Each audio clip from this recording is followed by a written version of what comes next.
सर्वाधिक लोकसभा सीट वाले उत्तर प्रदेश में विपक्ष के सशक्त चेहरे के तौर पर अखिलेश यादव ने अपनी पहचान रखी है। 7 साल से सपा की कमान संभाल रहे हैं। अखिलेश यादव वर्ष 2012 में विधानसभा चुनाव में मिली कामयाबी को इस बार लोकसभा चुनाव में दोहराने की कोशिश कर रहे हैं। उन्होंने इस बार आम चुनाव में पीडीए यानी पिछड़ा दलित अल्पसंख्यक को बड़े अभियान के तौर पर पेश किया है। इंडिया गठबंधन के तहत चुनाव लड़ रहे हैं। अखिलेश को उम्मीद है कि इस बार पीडीए की जमीन पर तैयार उनका गठबंधन भाजपा को कड़ी टक्कर देगा।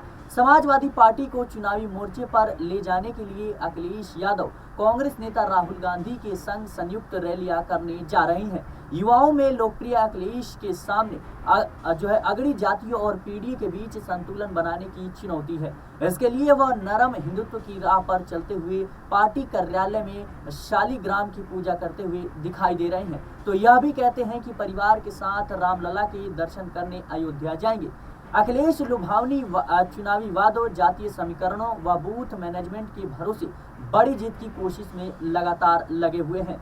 यूं तो उनकी पार्टी 2014 के आम चुनाव से भाजपा से शिकस्त खा रही है, पर यह भी सच है कि समाजवादी पार्टी विधानसभा चुनाव में मजबूत भी होती जा रही है।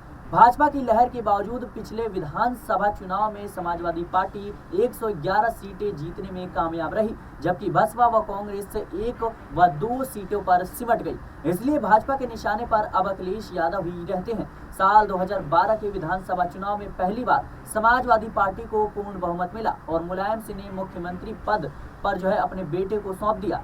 वहीं वह यूपी के सबसे कम उम्र वाले 38 साल के मुख्यमंत्री बने थे। अखिलेश के सियासी सफर में एक दौर ऐसा भी आया जब पार्टी में अंतरकलह के बीच चाचा शिवपाल अलग हो गए। बाद में शिवपाल अखिलेश एक हो गए और इस बार पूरा परिवार एकजुट होकर समाजवादी पार्टी को कामयाब बनाने में जुटा हुआ है। आम चुनाव में प्रत्याशियों के चयन में देरी और उसमें बदलाव अखिलेश के लिए बड़ी चुनौती के रूप में सामने आ रही है। उन्होंने 8 सीटों पर प्रत्याशी बदले हैं। इससे कार्यकर्ताओं में असंतोष से कई धड़े बन गए हैं। हालांकि इस चुनौती से निपटने के लिए अखिलेश ने टिकट बदलने के बाद सभी हटाए गए नेताओं से मिलकर उन्हें संतुष्ट करने का प्रयास किया है। समाजवादी पार्टी के अध्यक्ष अखिलेश यादव ने इस बार सभी जातियों को तहरीज देने की रणनीति बनाई है।